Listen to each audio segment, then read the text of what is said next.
For more on this, we can cross now to our guest, French politics professor Jim Shields. Hello, thank you very much for being with us on France 24.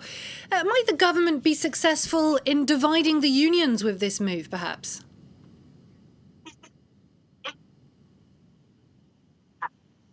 Well, this does look like a win for the government, which has managed to split the unions by taking off the table, for now at least, this raising of the age for full pension rights. It also looks like a win for moderate unions like the CFDT, which had made that a condition of continuing negotiations over a pension reform with which they agree in principle.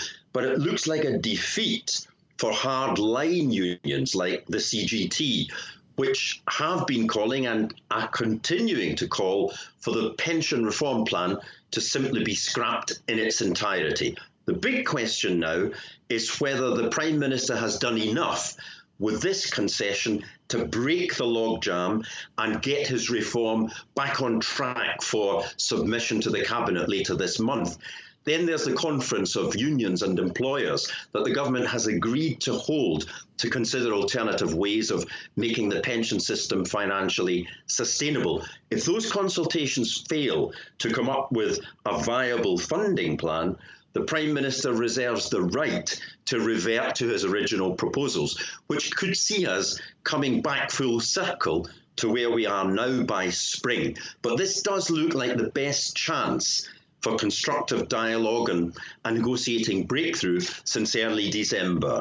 And beyond the unions, obviously, all French workers are involved and are questioning what's going to happen going forward. Is this always also a way of winning over public opinion, as the strike is now in its second month?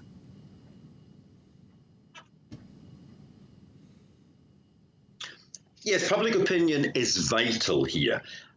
Since support for the strikes and opposition to the government has remained strong across public opinion, will that opinion shift now in favour of the government following the removal of what was a very unpopular proposal?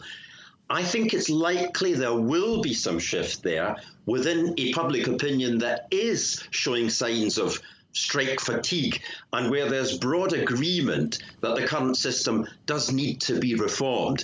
It's early days still to know where this will go next, but I'd say Edouard Philippe might have the greatest cause to be satisfied today.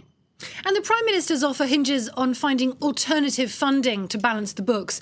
How badly does the French system actually need reform?